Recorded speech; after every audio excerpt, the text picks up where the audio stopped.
Sveiki visi, mano vardas Okėjai, man malonu grįžti į šitą sceną po 8 mėnesių pertraukos be pranešimų ir apsilankymų. Šiandien aš kalbėsiu apie tokį daiktą, tai supervisor arba procesų kontrolės sistema. Kodėl aš kalbu apie tą daiktą, tai man darbe reikia tokie dalykai, kaip ilgai veikiantys skriptai, kurie turi suktis po Linux operacinė sistema. Jose dažniausiai aš darau drop queues, tai yra darbų eilės, kurios eina iš kokio nors RabbitMQ arba Girmano arba ten nežinau iš kur nors. Galima naudoti, aišku, kitas kalbas šiam dalykam improvizuoti, kaip ir Go, kaip Node.js, pavyzdžiui. Taip pat su to man reikia kartais paleisti kažkokios application servisus parašytus su, tai yra application servisus parašytus su PHP, galbūt kartais paleisti Node.js aplikacijas. Taip pat kažkur ten girmėse mūsų serveriuose, kur sukasi mūsų asmeninės, pavyzdžiui, Selenium WebDriverio serveris su XFB aplinka. Nu ir man aišku, jūs galite pasakyti, ką jums reikėtų paleisti kažkur fone besisukant, kad serveriui startavus tas daiktas pasileistų, kažką atliktų ir toliau kabėtų lauktų kažkokių komandų. Tai va, man tenka spręsti vienas šitas problemas. Ir kokius sprendimus man žiūrėti? Savame aišku, jeigu tos daiktas turi pasileisti kartu su Linuxu, tu pradedi kažką ieškoti, ar tu sako, tai turi būti demonas. Ir tu pradedi, pavyzdžiui, su PHP parašyti savo linuxinį demoną ir kažką pagaminti. Taip pat galima paprašyti vieną iš init sistemų, kurie šiuo metu yra Linux'u, pavyzdžiui, SysV, systemd, labai populiarų dabar, arba Ubuntu sukurtų launchd, kad jie tavo tą procesą pakeltų, kuris turėtų būti arba demonų, arba ne visai demonų, bet reikalinga papildoma konfiguracija. Taip pat yra skrinas ir tumuxas, yra komanda nuhap, kad jis nedingtų 5 žvaigždučių kronai, po to specialius įrankiai kaip demon toolsai, gali būti papildomai sprendimai kaip runai, dar kažkoks, ir yra supervisoras. Plius yra dockeris, apie kurį kartais visi pagalvoja, kai reikia paleisti procesą. Apie tai mes pakalbėsime. Ko man asmeniškai ir mano komandai, aišku, reikia nuo tų visų paleistų procesų ir to, kas jos paleidžia. Man reikia, kad jis automatiškai startuotų su operacinė sistema. Startavo Linuxai, užsikrojo viskas, jie turi būti užsikroję. Taip pat, jeigu tas procesas nugriūtų dėl kažkokių priežasčių, man reikia, kad jis būtų restartuotas, nes jis turi veikti. Jeigu jis, aišku, galima jį paleisti toliau. Atsižvelgiant į saugumo reikalavimus visus, man reikia, kad tas procesas būtų paleistas su kažkokiu vartotoju, bet nesurūtų, kad tas procesas man visos sistemos neneštų, jeigu kas nors pridarė klaidų. Taip pat aš noriu logų. Jeigu netyčia kažkur procesas kažką iš echinio iš PHP pusės arba parašo STDR, tai yra išmeta kažkokią klaidą, aš noriu, kad tai būtų įloginta ir 100% įloginta, o ne taip, kaip būna su kokiais nors self-made logeriais ar sprendimais. Ir lengva naudoti. Ir kad būtų kuo mažiau kodų parašyti iš mano pusės, kas turėtų kažką valdyti. Ir savaime, aišku, pirmą kartą, kai man reikėjo spręsti šitą dalyką, aš nusprendžiau, kad aš parašysiu su PHP kažkokį linuxinį demoną. Aš vieną kartą tai dariau tai kažkur 2-3 savaitės, kol mes testavom ir jį darėm, ir jis turėjo tam forkintis ir klausytis visų kitų dalykų. Ir aš nenoriu antrą kartą to kartoti. Tai nėra tas darbas, kurį lengva padaryti, reikia išmanyti visas Linux'o signalus, komandas, kaip kas turi nusiforkinti, kiek kartų turi nusiforkinti. Po to reikia parašyti dar savo systemv, pavyzdžiui, man reikėjo rašyti arba launchd arba systemd. Skriptus, kurie tai paleistų, arba konfigus, o SysV skriptai nėra paprastai rašomi. Ir buvo labai daug debuginimo. Mes užsirojame tokios situacijos, kaip mūsų childai neklausė kažkokių tam komandų arba nesiuntė atgal tėviniam procesui. Daug debugingų ir jokio normalaus testavimo. Viskas daroma buvo rankomis tuo metu. O trečių šalių sprendimai, jums reikia išmanyti tą kodą, suprasti, ar tikrai jis forkinsis, kaip jis forkinsis, ką jis darys. Man visai nepatiko visi tie dalykai, kurie buvo reikalingi, reikėjo viską daryti pačiam. Vienu žodžiu, po to, kai aš tai implementavau ir mes užsirojom ant visų galimų problemų, buvo visiškas respamas. Ne tai, ką aš noriu daryti. Pavyzdžiui, kitas sprendimas, kurį kartais rekomenduoju naudoti, tai yra tokias programas kaip Screen arba Tmux, tai yra šitas terminal multiplexer arba nuhapas. Tai yra, jūs prisijungiat prie SSH, paleidžiat procesą su Screenu Tmux arba su nuhapu ir atsijungiat nuo terminalo. Tai tas daiktas automatiškai su serveriu dažniausiai nestartuoja. Automatiškai jūsų proceso tikriausiai neperleis, jeigu nebent jūs parašys kažkokį ten shell skriptą. Logai, vėlgi rankomis, jokio logorateito, arba pačiam reikia daryti, vėl programavimas. Ką dar yra? Yra demon toolsai. Senas, geras daiktas, kuris veikia kaip sakė ten terminatorius, all but not obsolete, tai yra pasileidžia, bet turėjom problemą su tam tikra virtualizacija. Kažkada reikėdavo vėlgi pačioj pradžioj mano darbų tam tikrų situacijų paleisti, suinstaliavo demontusus, virtualiai veikia, perėjom ant production'o, kur buvo web serveris, nepasileidžia. Adminai pasakė, ne, reikia ieškoti kažko kito, turėjom problemą. Jį dar pakankamai sunku konfigūruoti, reikia žinoti kokį katalogą, ką padėti, kokį simlinką, dar kažkokius dalykus. Tai toks senas daiktas, kuris jau toks tampo beveik obsolete. Sekantis sprendimas, su kuriuo sprendžia būtent eilių problema, yra kronai.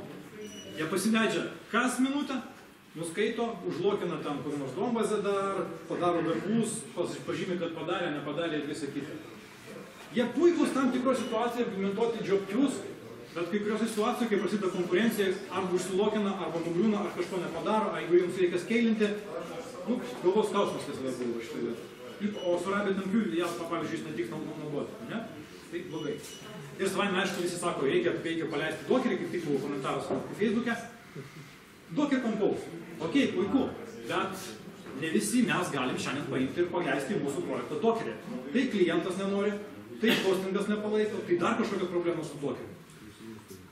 Ne visi moka, ne? Ir jeigu kažkas mokate, kaip tam, pavyzdžiui, paleisti gerai projektą su Dockeriu, production ir turi didelį patirties, ateikit pakalbėti, visi jūs klausytų. Taigi, mano sprendimas buvo supervisor, mes jį sėkmingai naudojam, man visai viskas patiko. Kas yra supervisor? Tai yra visai įdomi konstrukcija su Pythonu, tokia Linuxinė programa, tokie skriptai, naudoja client ir server architektūrą, apie kurią papasakosiu, kas ką daro, ir leidžia vartotojui paleisti ir stebėti tos procesus, kuriuos jis paleidžia. Bet veikia tik Unix'o ir derivative operatyvinėse sistemose, pavyzdžiui. Ten Linux'as, MacOS'as, ten pasileidžia. Kas man patiko, kokios vertiečios man labiausiai patinkančios. Tai yra jis labai paprastas. Visas konfigas, kuris reikalingas paleisti jūsų procesui, yra init failas. Tekstinis, labai paprastai skaitomas.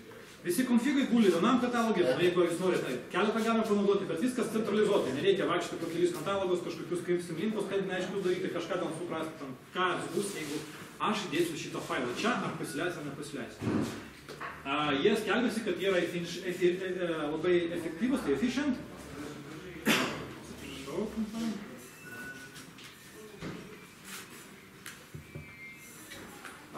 Nes jie naudoja tik standartinį forką paleistam procesui, bet nedaro demonetizaciją, demoną šito proceso nereikia daryti. Nereikia nei mums programuoti, nei jis tam kelis kartus pasiforkina.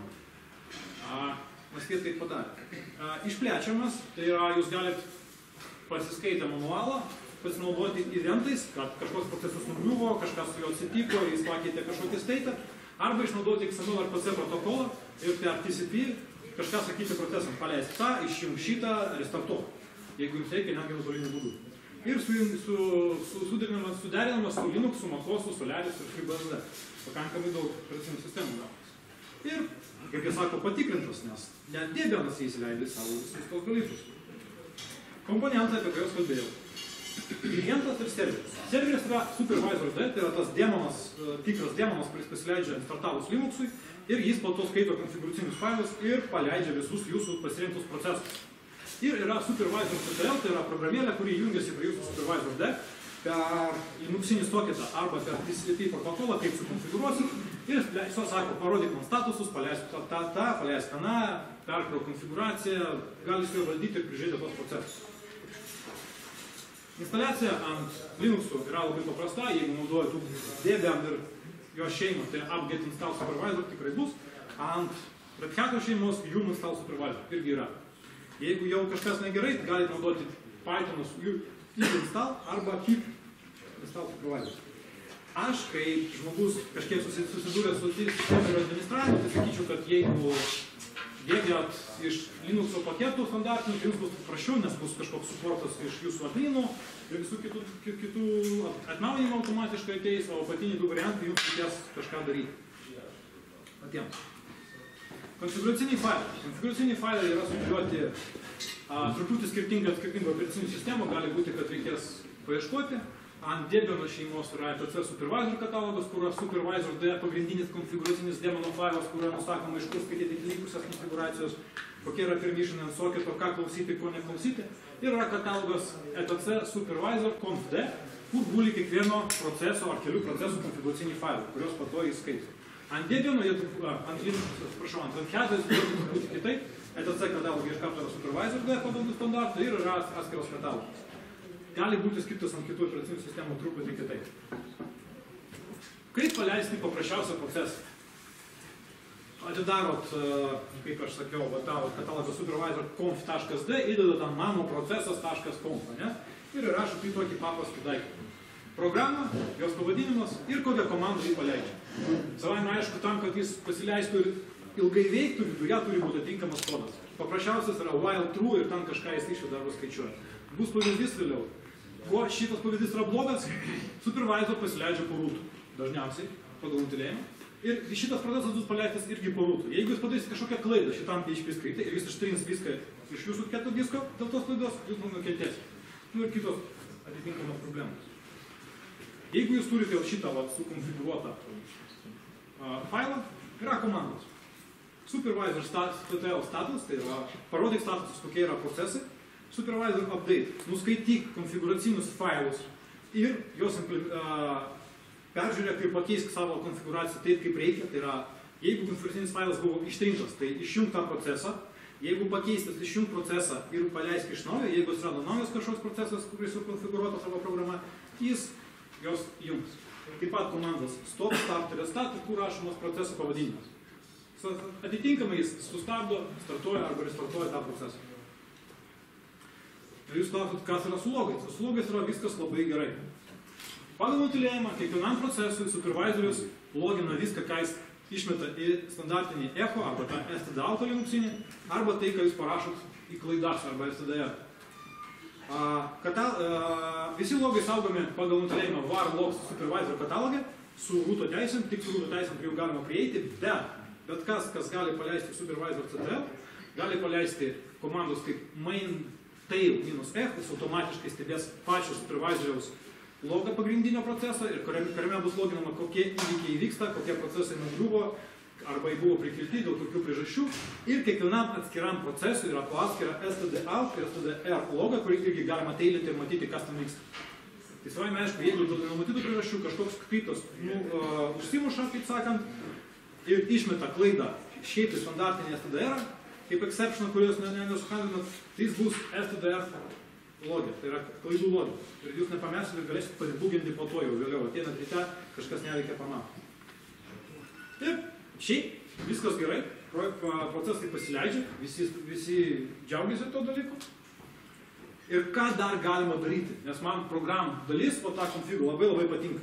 Nes jūs galite nurodyti, kiek procesų reikia paleisti. Pavyzdžiui, jūs turite kažkokį jums davę galingą serverį, sako, paleiskit visko, ko reikia, ir jūsų kažkoks procesas klausosi kažkokių darbų eilės ir gali tą serverį padaroti paraleliai, 50 procesų, gali paleisti 50 PHP procesų. Pasakot, pros lygų 50, jūs pakels 50 procesų ir jos stebės. Jeigu vienas nugrius, jį vėl prikels, jis toliau veiks. Taip pat galite nurodyti, koks yra katalogas, kuriame reikia paleisti jūsų procesą. Pavyzdžiui, jūsų programą taip sugalvoti, tas procesas, kuris turi kabėti ir kažką daryti, kad jis būtų vykdomas kažkokiam tam, nežinau, var, lib, mano programa katalogė, o ne rūtė. Jūs galite per direktorių nurodyti, jis tam bus padarys CD tam specialiai tam procesą ir iš jo paleisti. Tada jūsų visi LTF pathai visokiausių inkludų gali veikti iš ten, arba skaitimas failo, ar dar kažkokių dalykų. Taip pat jų mastas, pagal nutilėjimą, jeigu jums reikia padaryti kažką saugaus, kad nebūtų, pavyzdžiui, kuriami failai su 666 permissionais, kad visi negalėtų jūs rašyti dėl tų pačių programuotojų klaidų ar dar kažko, yra jų mastas, kur gali parašyti 0.2 ir tam bus atinkamai 6-2 ir niekas negalės rašyti. Taip pat yra komanda, ar automatiškai startuoti procesą. Pavyzdžiui, jūs nenorit, kad jis startuotų automatiškai, startuoti taip pagal jūsų komandą. Autostart false, procesas nepasileidžia. Prisijungiat, tada reikia pasakyti komandą pasileidžia. Taip pat auto-restartas, kuris yra labai svarbus, pagal nutilėjimą yra tik tai reikšmė unexpected, tai yra jeigu procesas netyčia nugriuvo su kodu ne nulis išėjimo, tai yra buvo kažkokia klaida, jis turėtų paleisti iš naujo. Jeigu procesas išeitų su nuliu, tai yra viskas tvarkoj, taip aš baigiau darbą, jis jo nepaleis. Auto-restart false, nereikia restartuoti, nugriuvo, taip tam guli, nepaleis. Arba true, bet kokiu atveju, netgi jeigu yra exitas nulis, tai yra viskas ok, restartuok iš naujo. Ir pavyzdžiui, jeigu jūs naudojat RabbitMQ banda su Symfony, tai va tas true leidžia jums paleisti procesą ir pasakyti, atlikus 50 darbų iš queue, restartuok automatiškai tą procesą. Jis bandas automatiškai išeis po 50 darbų, išsivalys jūsų ramas, išsivalys visas PHP kešas to proceso, bus paleistas naujas. Jūs nėra problemų su garbage collecting. Taip pat yra nustatymas user, aš parodysiu, kaip jis irgi tam yra nustatomas, kur galite parodyti, po kokių vartotojų turi būti paleistas procesas, kad nebūtų lūpas, pavyzdžiui. Galite paleisti po www.data, galite paleisti kažkokių vartotojų, po kurios sukasi būtent visas projektas. Environment. Jeigu jūs, pavyzdžiui, Node.js naudojat .env, tai per environment nustatymus galite to proceso aplinkos kintamosios pakeisti. Nurodyti kažkokius production, ar development, ar kažkokius procesus. Taip pat nustatymas, kiek kartų bandyti perleisti procesą, tai yra, jeigu jūs iš eilės bandot jį startuoti, nugriūna, pavyzdžiui, 10 kartų, supervisoris nustos jį palidinėti, nes kažkas negerai, nes jis turi kažkiek padirbėti, kad viskas būtų gerai. Jūs galite pasakyti, kad bandyk 50 kartų nepavyko paleisti, nebandom. Ir exit kodas. Kokie kodai yra normalu išeiti šitam procesui, tai yra ne klaida. Pagal nutylėjimą 0 ir yra kažkoks kitas procesas Linux'e, bet jeigu, pavyzdžiui, jūs programuojat kažkokiu būdu arba turit procesą, kuriam išeiti su klaida ten 13, exit code 3, yra normalu, skaitosi, nors pagal Linux'o standartus tai yra nėra normalu, tai galite pasakyti, kad jis čia išėjo, viskas tvarkoj, skipping ir toliau dar kartą jį paleisti. Čia yra būtent program section nustatymai, kaip jūsų programa turi elgtis. Tai yra supervisoris turi elgtis su jūsų procesu, kuris turi ilgai kalbėti ir dirbti. Čia yra, ką jūs galite iš komandinės eilutės, pagrindinės komandos, kuris man yra naudingas, padaryti su proceso aplinka. Pirmas dalykas tai yra išvalyti visus logus. Supervisor TTL, clear, all ir jis išvalo visus logus. Aišku, galite kažką supikti, jūs išvalysit, bet gal jums reikėjo, galbūt reikia. Jūs neturėsite problemų, pavyzdžiui, matot, kad baigėsi vieta, kažkoks procesas labai dažnai griuvo, užpildė visą logą, paleido clearą, išsivalėt, išsigelbėt, kol išsiaiškinti, kas negerai. Taip pat yra komanda FG, tai yra foreground. Paleidžiat procesą, jis viską, ką išveda, tiesiog meta jums į akis ir jūs galite kažką pamatyti, galbūt kažkas negerai. Taip pat sužinoti to jūsų proceso, kurį valdo supervisoris PID, tai yra process ID, kad galėtumėt, pavyzdžiui, galbūt su komanda kill jį nužudyti, arba kažkam jums reikia debuginimui to daikto, ar kažkokiam dalykui, tai jis parodys jums būtent to proceso Linuxinį ID, per kurį Linuxas su juo bendravo. Nes naudojant supervisorius jums nereikia tų pidų sekti, kaip būtų su demonizacija. Ir pažiūrėti supervisoriaus versiją, labai svarbu kartais būna, kad žinotų, ar šita komanda yra, kaip palaikoma, kokie parametrai, kartais būna skirtumai. Savime, aišku, yra restart, start ir stop, kur aš jau kalbėjau buvo. Yra komanda reread, tai yra perskaityti konfigus iš naujo. Pavyzdžiui, jūs pakeitėt, bet nesat tikras, ar viskas gerai. Pasakėt reread, jis perskaito konfigus, kuriuos jūs visus padarėt. Jeigu yra sintaksės klaida, apie tai praneš, bet nenugrius jūsų procesą. O tam, kad pakeistas konfigas pakeistų ir visų jūsų procesus paleistus, yra komanda update. Tai yra labai svarbus skirtumas šitoje. Pavyzdžiui, iš tų visų dalykų, aš noriu paleisti failas over sukasi be galo, ten yra dead loopas, pavyzdžiui, ir aš noriu paleisti su vartotojų user. Tai yra user, lygu user, ir aš noriu paleisti 2 procesus to daikto, kad jis ten kažko klausytų ir paraleliai galėtų egzekutinti kelis taskus. Mums produs 2 ir jis paleis 2 procesus vietoje. Taip pat yra grupės, kas yra svarbu ir kas yra patogu. Pavyzdžiui, jūs turite kelis procesus, kurie gali būti sugrupuoti ir valdomi kaip grupė. Išjungti visus kartu, įjungti visus kartu, restartuoti kartu kažkokiu būdu. Jūs pasakot, kad yra grupė MyGroup, pasakot, va šita programa ir šita programa turi būti grupė. Ir jūs valdot viską per grupę. Valdymas per grupės, vėlgi, restart, start, stop yra. Pasakot grupės pavadinimą, 2 žvaigždutė. Visus procesus, kurie yra sugrupuoti, restartuos, sustabdys arba pajungs. Taip pat galite individualius procesus išjungti, įjungti, jeigu jums reikia grupiai. Nėra taip, kad sugrupavote visą grupę, būtinai reikia valdyti. Taigi ką? Ką mes turime? Aš norėjau automatinį, kad procesai startuotų. Supervisoris tai gali. Automatiškai restartuotų. Supervisoris tai gali. Paleisti po kažkieno akauntų be jokių papildomų skriptų. Gali. Logai. Jeigu kažkas atsitiko ir neteisingai ten, pavyzdžiui, su to pačiu monologu kažkas suloginau, jis tai pagaus ir padarys ir aš po to pamatysiu. Ir netgi proteitins logus už mane. Ir, sakyčiau, paprasta naudotis. Apie ką aš nekalbėjau per šį pranešimą, tai apie tai, kaip galima papildomai sekti logus, neteko naudoti, nesigilinau, kažkaip neprireikė. Eventų ir event listenerių irgi nesigilinau, nežiūrėjau, kol kas neprireikė tokių dalykų, nes paprasčiausiai paleidžiam procesą ir žiūrim. Nekalbėjau apie Supervisor D pačio demono konfiguraciją, tai yra kokius jis turi parametrus ten, ką galima pakeisti, ant kokių portų klausosi, arba kaip soketas konfigūruojamas, apie tai nekalbėjau. Ir dažniausiai užtenka defaulto, nebent yra monitoringas, ir yra procesų monitoringas. Ne? Kaip jį monitorinti nekalbėjau, nes kiekvienas monitorinimo įrankis atneša savo taisyklės. Mooninas tam pasileidžia tam tikrus procesus kažkodėl tai su rūtų ir jam viskas tvarko, jis pats viską pasiima. Datadogas reikalauja papildomų nustatymų, kad soketas būtų visiems skaitomas, tai čia reikia priklausomai jau nuo jūsų, čia yra jūsų domainas. Yra daug visokiausių mažų detalių, su kuriuoms gali būti teks susidurti ten. Kartais kažkokia virtualizacijai supervisoris gali pakibti arba prarasti pydą, bet čia jau viskas priklauso nuo to, kur jūs dirbot, ką darot ir kokia yra aplinka. Labai retas atvejis buvo, kai pas mus kažkodėl tai vienoj hostingo provideris, pavyzdžiui, supervisoris, ką aš sakau, kartais prarado pydą. Nei vienam kitam hostingui tų problemų nebuvo, vienom tavim. Kodėl neišsiaiškino. Ir kelios pastabos, jeigu jūs rašote tos ilgus skriptus, jeigu jums yra pirmas kartas, pirmas dalykas, sudėkit resursus, atmintį. Ir kada pasileidžia jūsų garbage collectors, geriausias PHP garbage collectors ir startuoti procesą, nes visas PHP ir visas softas parašytas taip, dažniausiai visas softas mūsų parašytas taip, kad jis galvoja, kad bus viena užklausa ir aš jį apdorosiu ir mane nužudys arba išvalys visą atmintį už mane. Būkit pasiruošę, kad jūsų prisijungimai ilgam veikiančiam procesui, kuris veikia kelias paras, savaitės, bus taimautai su MySQL, Redisu ar prie ko jūs ten jungitės per TCP. Būtinai bus taimautas tam už pusvalandžio, galbūt greičiau, priklausomai vėlgi nuo serverio nustatymų, tai būkit pasiruošę daryti pingus, arba bent prieš darant kažkokį darbą padaryti papildomą prisijungimą, pabandyti jungtis prie Rediso, prie MySQL ar prie ko jūs ten jungitės. Taip pat nepamirškit, kad tokie dalykai kaip doktrina ORM, kuri turi savo vidinius kešus masyvę, kurie labai gerai veikia ir paspartina aplikacijas, bet kai yra ilgai veikiantis procesas, tas kešas dažniausiai saugomas masyvė kažkokiam PHP-niam ir ateina sekantis, pavyzdžiui, darbas ir jis gauna jau pasenusius duomenis ir nepasiima iš duomenų bazės, jeigu tas pats entities buvo ką tik užklausos. Tai reikia tam entity clear, entity manager clear daryti ar kažkokius dalykus. Tas pats liečia ir stat cache. PHP kešuoja keipinius tos failus. Is file padarot, failas yra, vieną kartą failas yra ir viskas gerai, sekantį kartą tą failą kažkas ištana, PHP procesas, kuris vis dar kaba, gali manyti, kad jis dar yra, nors jo iš tikrųjų nėra, reikia vėlgi tam daryti kažkokią specialią komandą. Ir svarbiausias yra teisingai žiūrėkit, kaip handlinti jūsų exceptions. Kad nebūtų taip, kad dėl menkiausio dalyko PHP-nis procesas išmeta exceptionas ir dingsta. Supervisorius jį bandys paleisti ir dar kartą paleisti. Jeigu jūs neteisingai, pavyzdžiui, starto metu kažkokius exceptionus išhandlinsit, supervisorius kažkada pasiduos ir nebandys jų paleisti iš naujo. Tai va šitoje vietoje reikia žiūrėti.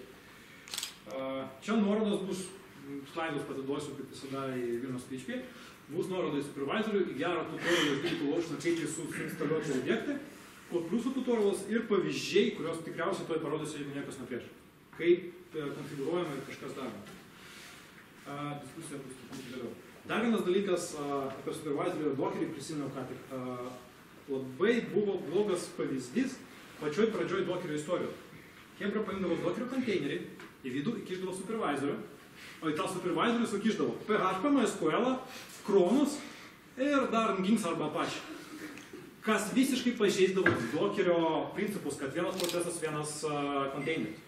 Ir tas tutorialas labai paslydo, visi sakydavo, jei, mes naudojam Dockerį. Pažiūrėm, nieko jis naudoja Dockerį, jis naudoja supervisorį. Tai va, prisiminkit, kad tai nedaryti. Dabar bus truputį pavyzdžių. Pirmas daiktas, aš prisijungęs prie LXC konteinerio, kuriame yra suinstaliuotas į matosi. Grab supervisor, tai yra suinstaliuotas.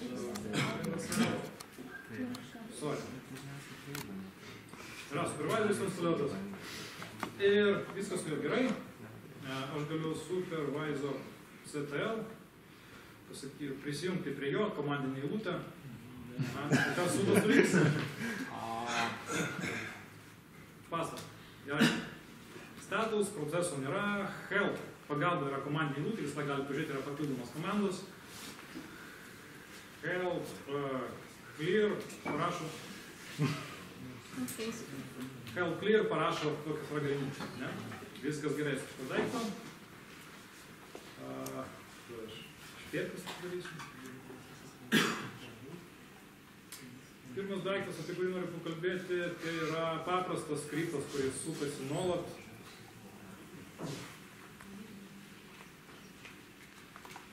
Long skriptas labai paprastas. Paprastas while'as, kuris kažką eikina kas 10 sekundžių. Nieko sudėtingo, jeigu mes jį paleisime, ne, kažką rašo. Jis su supervisoriu labai paprasta paleisti kaip kažkokį procesą, kuris kažką darys. Gali būti sudėtingesnė logika savaime, aišku. Ką man tam reikia padaryti? Pirmas dalykas yra config failas. Atsakingas už jo paleidimą. Kaip aš sakiau, labai paprastas, parodų teisėm. Tai yra program, kurį vadinsis myProcess, kurį paleis tą failą. Nukopijuojam jį į configą supervisorius. Nukopijavo. Ir sudo supervisor sutel. Kol kas mes tik nukopijavom config failą, supervisoriaus neperkeliam, sakom jam update, atsinaujat savo konfiguraciją, jis pamatė, kad konfiguracija pasikeitė, atsirado myProcess, naujas procesas ir jis buvo sukurtas į savo tokią grupelę, kurį neturi jokios reikmės. Status, jis yra pasileidus. Ką aš norėjau parodyti, tai dabar komanda tail. Yra komanda tail, ne tik ne čia, ne taip. Aš galiu paprašyti dabar supervisorius, parodyk man, ką jis tą neichina įsidavo. Jis sako, kas 10 sekundžių daro naują echo ir atnaujina automatiškai šitą sąrašą. Dabar truputį palauksim, bus dar vienas long running PHP procesas. Nieko nuostabaus, bet komandiniai lūtai puikiai reikia. Galim pažiūrėti PIDą. 1.4.6. 1.6.4. Ne, išeinam, augs, grep PHP. 1.6.4 mano tas procesas, tai yra paleistas. Viskas sutampa, viskas jau. Sukasi parūtų, kaip ir žadėti. Nieko įdomaus, galim restartuoti, pavyzdžiui. Okay, padarom jam restartą ir kaip šitam demui užteks. Šitos dalies. Jis išjungs, įjungs, pažiūrim 1.6.9. Running, viskas tvarko, šitą vietą irgi parodo. Ir parodo laiko, kiek procesas sukasi. Kas yra patogu, būna ryte ateini, pamatai, kad arba kažkas restartavo, arba kažkas nuolat persikramo, laiko tam nėra. Nėra valandų, nėra minučių, nieko nėra. Sekantis paprastas procesas, kuris bus kitas, tai bus paleistas, jeigu neklystu, po kitų vartotojų. Čia tas pats skriptas, porą stringų pakeista, nieko įdomu. Konfigas jo bus kitoks. Aš paleisiu jūsų vartotojų user, su kuriuo esu prisijungęs, ir jis bus paleistas du procesai.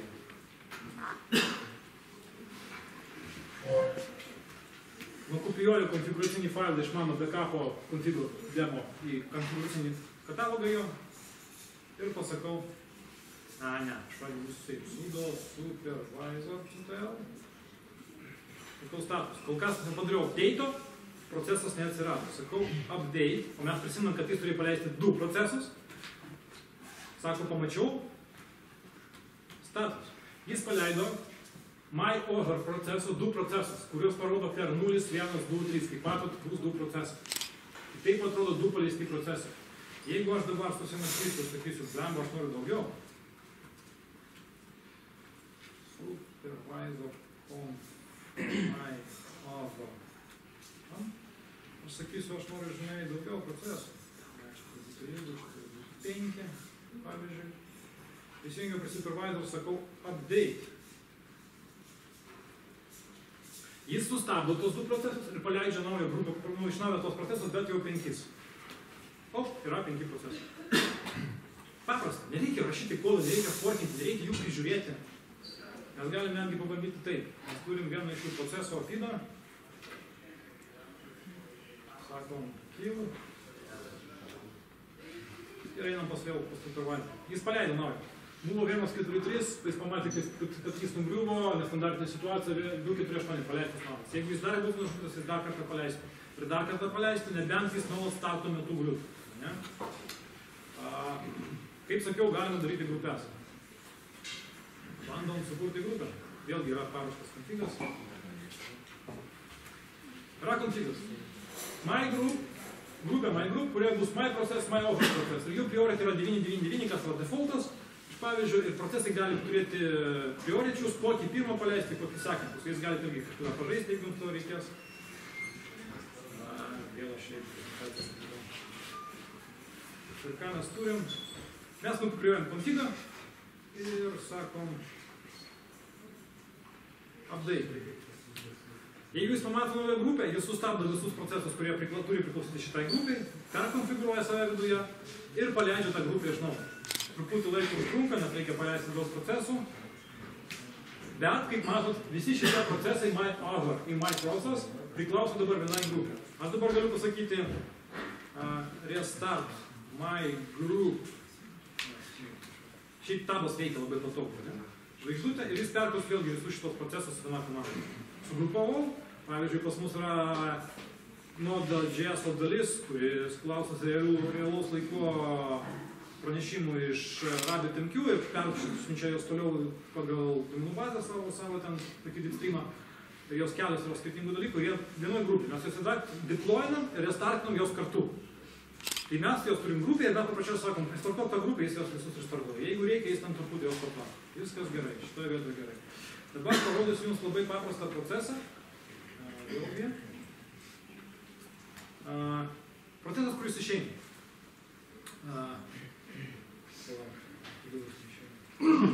Jis šiaip išeina, jis išeina su nuliu. Ta prasme, jis padaro savo visus darbus ir sako, aš išeisiu su nuliu, viskas tvarkau. O konfigą, mes turim standartinį konfigą.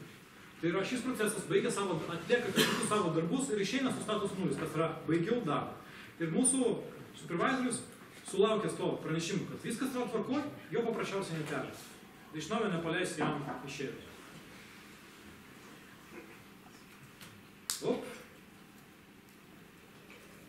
Ir padarom update, nukopijavom, atnaujinam, jis sako, aš kai paleidau, prisijungiam prie jo, sakom status, mano exiteris dar veikia. Aš sakau tail-f exiter. Jis dabar dar keletą kartų parašys mums atsakymą. O po to ramiai išeis. Nes nebuvo nei klaidos, nei kokios standartinė situacija. Darbas baigtas, pavyzdžiui, man daugiau to nereikia. Čia nėra kronas, nepaišykit, čia šiaip kažkoks procesas, kuriam